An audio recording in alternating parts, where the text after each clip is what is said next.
Saiyad is in Texas, but on Palestine. This is a global university of the airwaves. Saiyad, welcome to the show.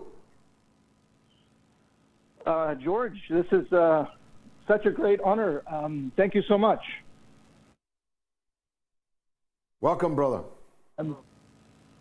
But were I a British citizen and resident in London, you would certainly have my vote for mayor. Thank you.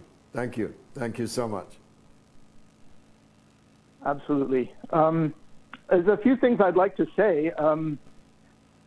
I think that these epical events in the last 3 weeks are utterly unprecedented in the long and ongoing struggle against the Zionist criminal enterprise in Palestine.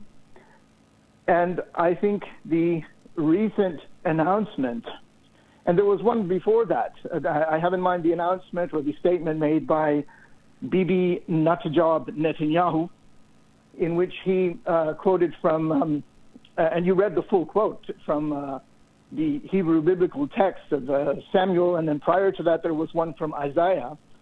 But here I think that the veil, or I would even say the tapestry of lies, this palimpsest of frauds, has completely unraveled and dropped, and the true hideous visage of political Zionism has been revealed.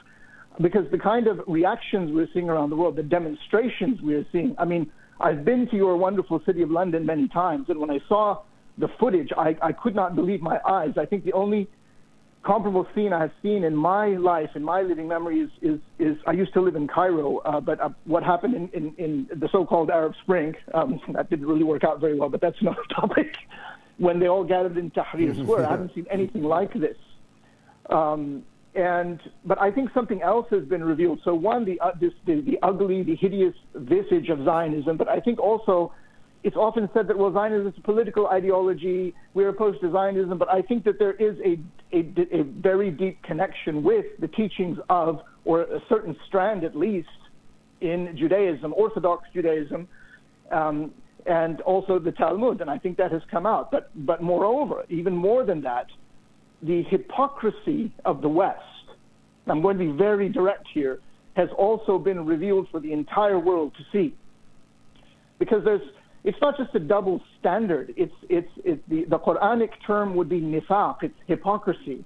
But it's a very subtle sort of hypocrisy in which there is a kind of outward public teaching, so to speak, the exoteric doctrine, if you like, of modern Western political witchcraft, is that of a kind of discourse about human rights and freedom.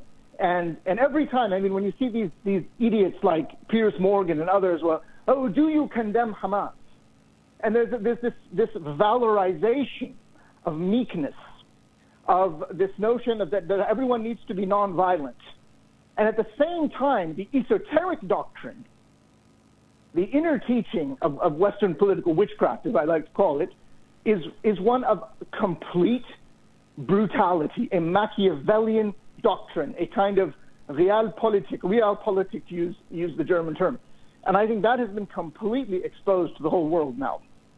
I hope. Well, I think that's a very powerful. I'm cutting you short, both because of the hour, but also because I need to respond to one or two of the things that you said. But you made very many powerful points, and your indictment of the hypocrites. Hypocrites is not a good enough word. It's not a strong enough word. Munafiqin even is not a strong enough word. The sick, cynical use of hypocrisy that the West now stands unmasked as practicing is of great importance, profound importance for those of us who have to live in the Western countries that are ruled by these hypocrites with a gigantic capital H.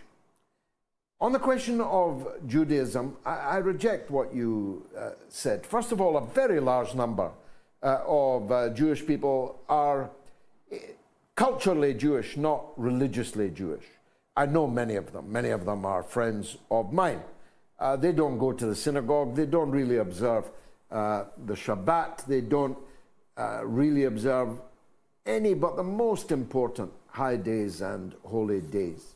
But they are nonetheless Jewish. They regard themselves as Jewish and must be respected as Jewish. Secondly, the most religious Jews of all Jewish people in the world are the ultra-Orthodox Jews who, in their millions, oppose the state of Israel, regard Netanyahu as a blasphemy against Judaism.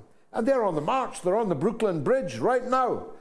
They were on the London March. They're on all the London marches.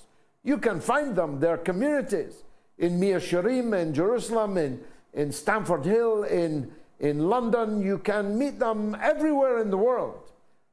These are the most religious Jews, and they regard Zionism as nothing to do with their religion, and indeed antithetical to it, heretical to it, blasphemous to it. And they're queuing up to tell you. You can find them on social media. So many of them are having difficulty coping with the influx of material from that Jewish community. So I myself do not regard Jews or Judaism to be remotely responsible for the crimes of Israel and of Netanyahu. To do so is anti-Semitic. It is an anti-Semitic synonym to say that Israel equals Jews, Jews equal Israel. And as I've said many times, I quite like it. I think it's quite snappy. I've thought it up myself. Many Jews are not Zionists. Most Zionists are not Jews. Joe Biden isn't a Jew. Neither is Keir Starmer. But by God, do they unequivocally support the racist, nationalist, political ideology of Zionism. Thanks, Saiyad in Texas.